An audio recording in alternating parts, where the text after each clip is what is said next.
Une tempête de neige fait rage. Il a extrêmement froid. Ses jambes s'enfoncent dans la neige jusqu'aux genoux. Joe Labelle, chasseur expérimenté, se fraye un chemin dans la forêt en protégeant son visage face au vent. Toute autre personne serait déjà tombée en criant de désespoir, mais pas Joe Labelle.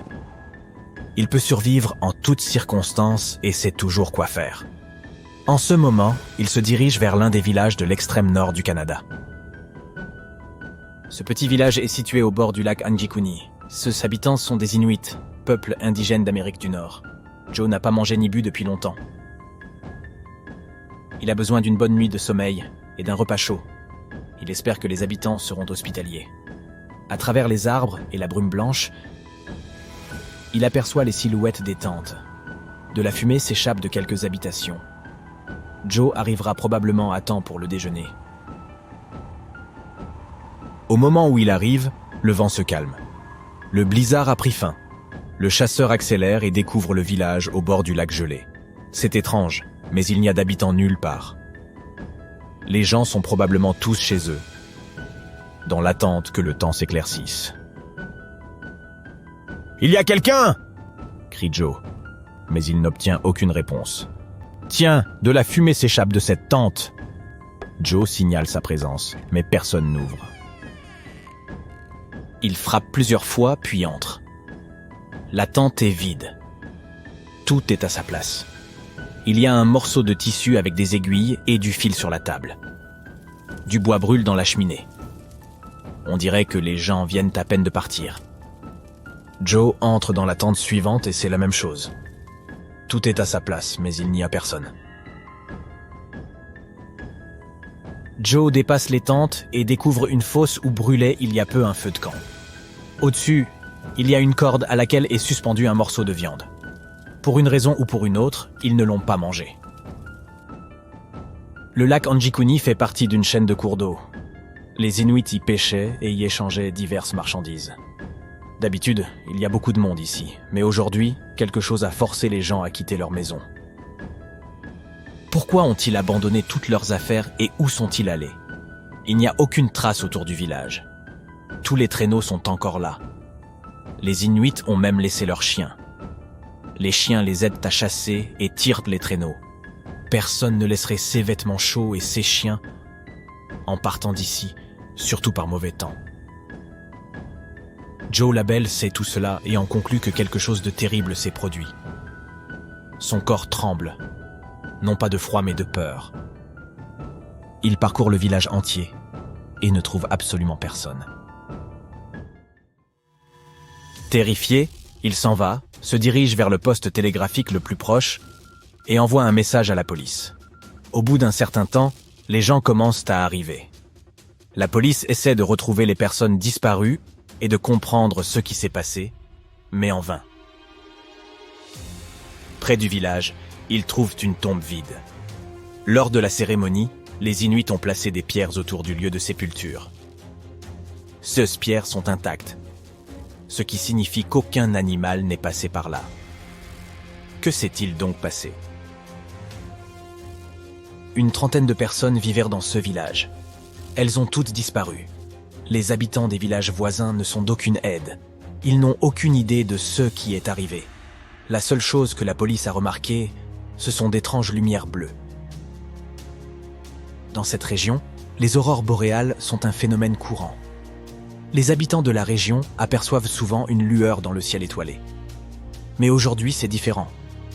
La lumière clignote. Les chasseurs du coin ont vu quelque chose de similaire.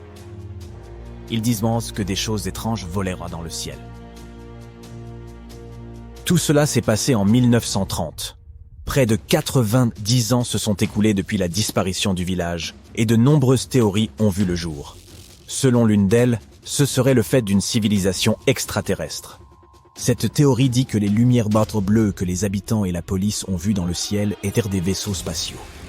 On pense qu'au cours d'une nuit sinistre, ces vaisseaux seraient descendus jusqu'au village et auraient emporté tous les habitants. Voilà pour la version science-fiction. Il y a en d'autres plus réalistes. Des internautes ont découvert que Joe Labelle n'avait pas de permis de chasse. Peut-être n'était-il pas un professionnel après tout et a-t-il tout inventé. Mais à l'époque, peu de chasseurs avaient leur permis. Joe reste donc un témoin fiable. En remontant à la source de toutes ces informations, nous découvrons des livres et quelques articles de journaux des années 30. Et aucune de ces sources ne vient confirmer que l'histoire mystérieuse du lac Anjikuni est vraie. Cette histoire a-t-elle donc été inventée de toutes pièces? Quittons maintenant les neiges du Canada pour les chaudes plaines de l'Inde. Dans ce grand pays, il existe un village sinistre où des personnes ont également disparu sans laisser de traces. Cela s'est passé dans la première moitié du 19e siècle. Aujourd'hui encore, les habitants évitent cet endroit car ils le croient hanté par des forces maléfiques invisibles. Découvrons donc l'histoire du village de Kuldara. Il est situé dans le district du Rajasthan. Pour vous y rendre, vous pouvez prendre un taxi jusqu'au village ou à la ville la plus proche. Le village est situé loin de toute civilisation, il a l'air désert. Il n'y a que des ruines. On dirait que des archéologues viennent de l'abandonner. Mais il ne s'agit pas d'une cité antique. Le village a été déserté il y a plus de 200 ans. Mais jusqu'à ce moment-là, c'était un endroit prospère. Kuldara était un grand village. Ses habitants étaient pour la plupart des agriculteurs. Ils vendaient leurs produits agricoles. Et puis, une nuit, tout a changé. Les gens ont abandonné leurs maisons et leurs affaires et se sont enfuis. Personne ne sait pourquoi. Et personne ne sait où ils sont allés. On n'a jamais revu les habitants de Kuldara. Hormis les touristes, les visiteurs sont extrêmement rares. Les habitants du coin sont persuadés que le village est maudit et qu'il abrite des activités paranormales.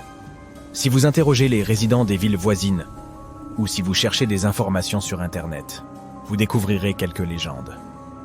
Une version populaire dit que les gens ont quitté le village à cause du manque d'eau. Cependant, cela n'explique pas pourquoi ils sont partis en pleine nuit en abandonnant toutes leurs affaires. Selon une autre version, les villageois se seraient enfuis pour sauver la fille du chef de Kuldara. Un chef voisin était tombé amoureux d'elle et voulait l'épouser. Il menaça les habitants de graves conséquences si la jeune fille le rejetait. Et il leur donna une seule journée pour prendre une décision. Les habitants refusèrent de se plier à sa demande.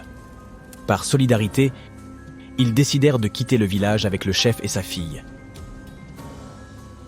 Mais si c'est vrai, pourquoi personne ne les a-t-il vus partir?